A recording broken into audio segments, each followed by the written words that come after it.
Buenas tardes, amigos.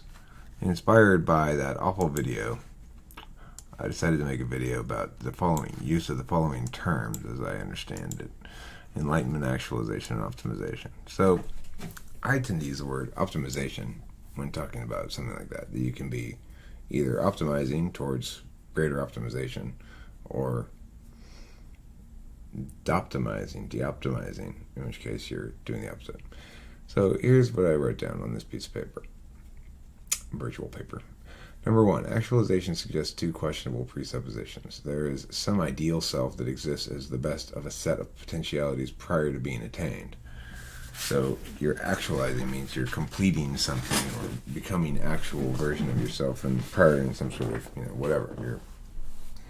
And that therefore the destination existed before you reached it.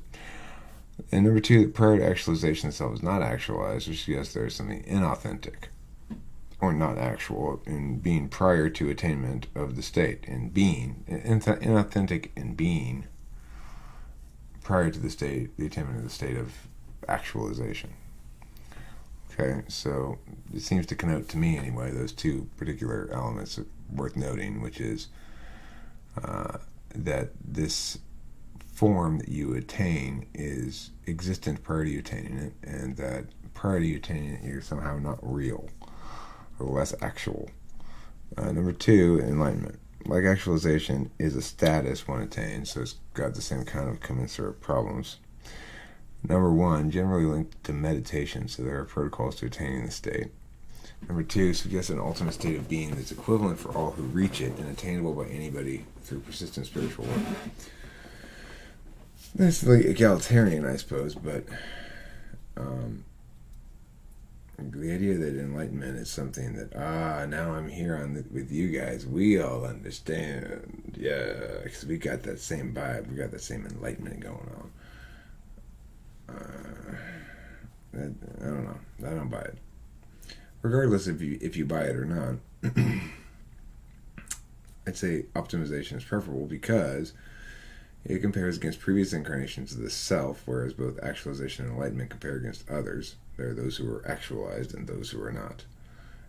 Presumably, if optimization is taken as a frame, then it kind of precludes both actualization and enlightenment, because the optimization frame would suggest that there's nobody who can't become a more optimal manifestation of self, or there's not.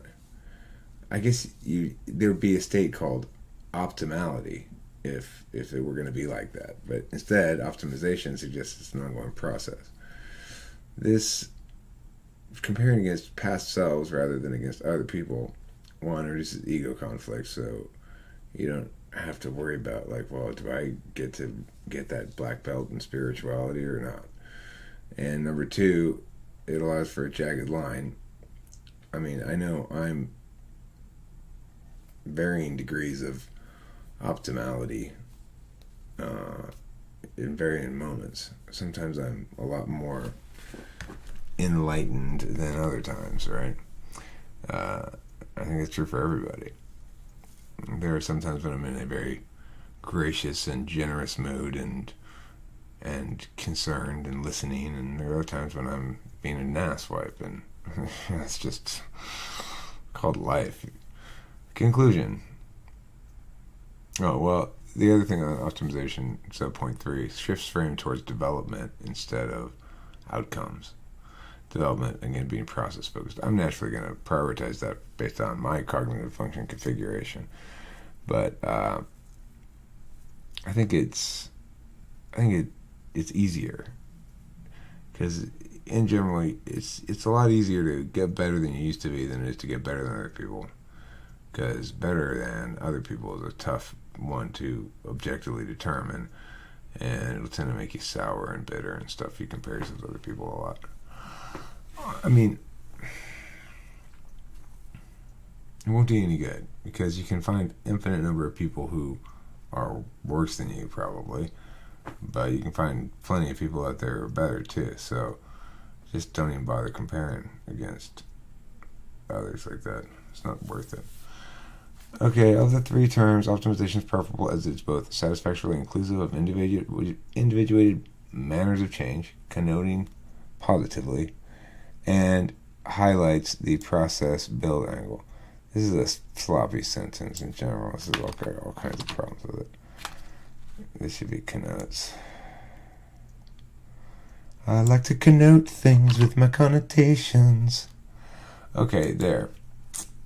That's it for this video. Thanks for watching. Don't forget to keep playing cheese. I hope it was not quite as abusingly condescending as that fucktard Leo's video was.